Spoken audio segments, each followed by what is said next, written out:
महाभारत युद्ध शुरू होने को था। दोनों तरफ की सेनाएं आमने सामने युद्ध करने को तत्पर थीं।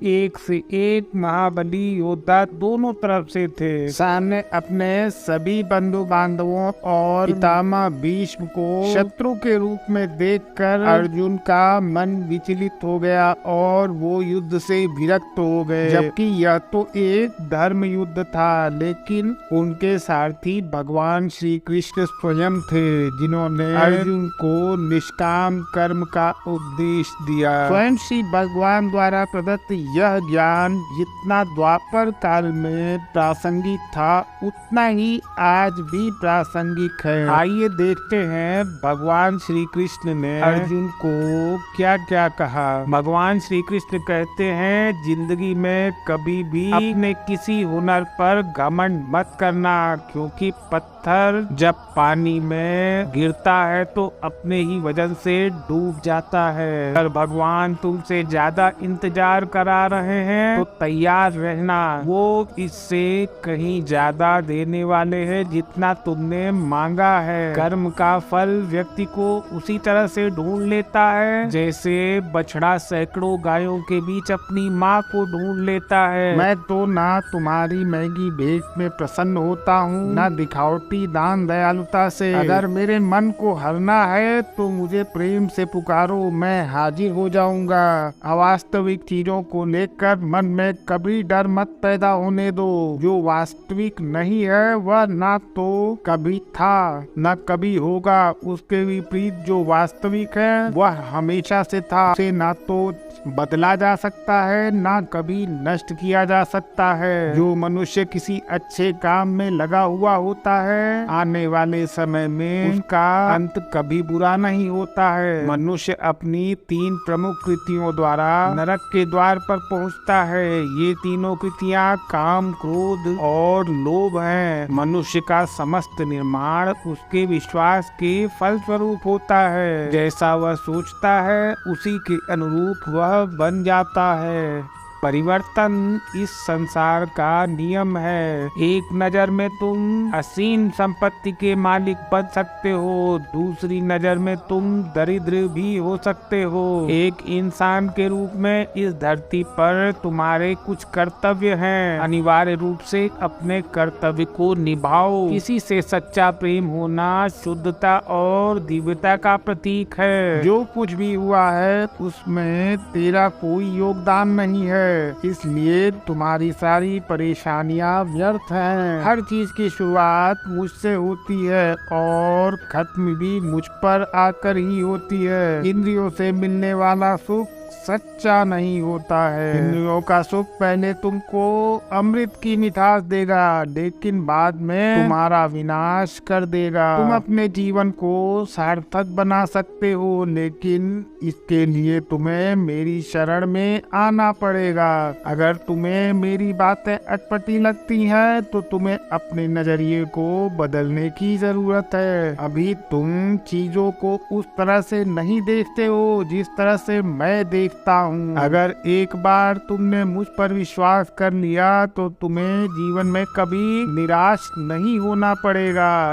एक बार जो मुझ पर विश्वास कर लेता है उसको मैं कभी छोड़ता नहीं हूँ। जो मेरे भक्तों के साथ धोखा करता है उसके लिए मैं सबसे बड़ा शत्रु हूँ। अगर किसी ने मेरे भक्त को एक बार भी धोखा दिया तो जन्मों जन्मों तक मैं उसका उद्धार नहीं करता हूँ। इस देवत्व का सर्वोच्च मैं हूँ। सब कुछ मुझ पर निर्भर है। अगर तुमने मेरे बारे में जान लिया तो तुम्हारा कल्याण निश्चित है। मैं हर दिल को एक मंदिर की तरह देखता हूँ।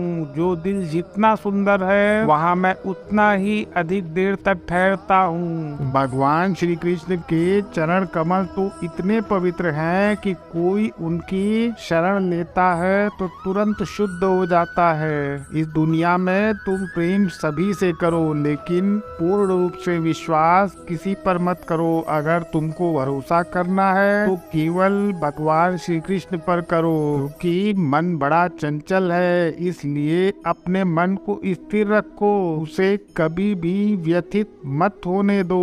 आपने जो कुछ भी किया वह आपके साथ एक दाग की तरह चलेगा, इसलिए अपने कर्म में शुद्धि लाओ। बुरे विचार मन को दुखी और परेशान कर सकते हैं, लेकिन जब आप श्री कृष्ण में विश्वास करते हैं तो कृष्ण स्वयं आपकी सब परेशानियां दूर करने के लिए आते हैं। मैंने अभी तक तुम्हारे शरण में आने के प्रस्ताव को स्वीकार नहीं किया है, क्योंकि तुमने अभी तक पूर्ण रूप से समर्पण नहीं किया है। जब तुम शुरुआत करोगे तो स्वाभाविक रूप से तुमको असफलता मिल सकती है, कई बार तुमको गिरना भी पड़ सकता है, लेकिन इसका मतलब यह नहीं होना चाहिए कि तुम उस काम को करना छोड़ दो। एक समय आएगा जब तुम परिपूर्ण हो जाओगे और तुम्हारे सभी काम सफल हो जाएंगे। इस काम में मैं हमेशा तुम्हारे साथ खड़ा रहूंगा। मैं तुम्हारे हर छोटे बड़े कर्म में साथ दूंगा। तुम्हारा जो दिल करे उसको करो, लेकिन नम्रता और सरलता के साथ करना, अहंकार के साथ नहीं। एक उपहार तब शुद्ध होता है जब उसको सच्चे दिल से सही व्यक्ति को सही समय पर दिया जाता है और बदले में कोई उम्मीद नहीं किया जाता। कड़े संघर्ष के बाद प्राप्त होने वाला सुख जिसने आपकी दुखों का अंत किया, ऐसे संघर्ष का पहला कदम आपको कड़वे जहर के समान लगता है, पर अंत में आपको अमृत की प्राप्ति होती है। इस तरह का सुख केवल मन की शांति से प्राप्त हो सकता है। इस धरती पर आने के बाद आपका मुख्य उद्देश्य यहाँ से मुक्त होना है।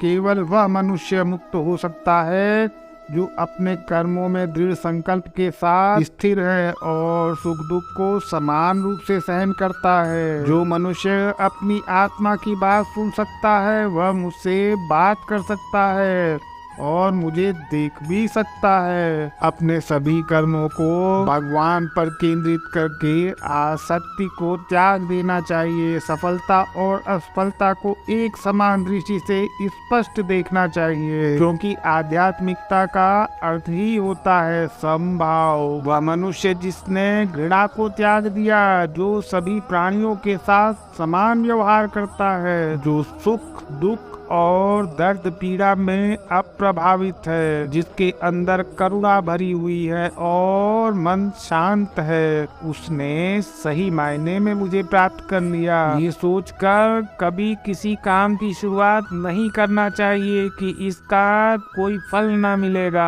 बिना किसी लालसा के निष्काम कर्म करना चाहिए। जो व्यक्ति मुझे हर चीज में देखता है और मेरे होने के एहसास को अनुभव करता है, वही मेरा सच्चा भक्त है। ऐसे भक्तों से मुझे प्रेम है। ऐसा कोई नहीं है जिसका सदियों से अस्तित्व है और ना ही ऐसा कोई है जिसका सदियों बाद अस्तित्व रहेगा। यहाँ कुछ भी स्थायी नहीं है। वह सभी चमकदार वस्तुओं में प्रकाश के स्रोत के रूप में स्थित है। वह सभी प्रकार के अंधकार से परे और वह ज्ञान का लक्ष्य है। वह सबके हृदय में विराजमान है। मैं सभी के घरों में निवास करता हूँ। मेरी ऊर्जा सब जगह समान रूप से वितरित है। जो मुझे पहचान लेता है उसको मैं भक्ति रस प्रदान करता हूँ। मैं सर्वनाश कर सकता हूँ। मेरे रुकने की वजह मेरे भक्त है। जिस दिन मेरे सभी भक्त मर जाएंगे मैं सर्वनाश कर दूंगा।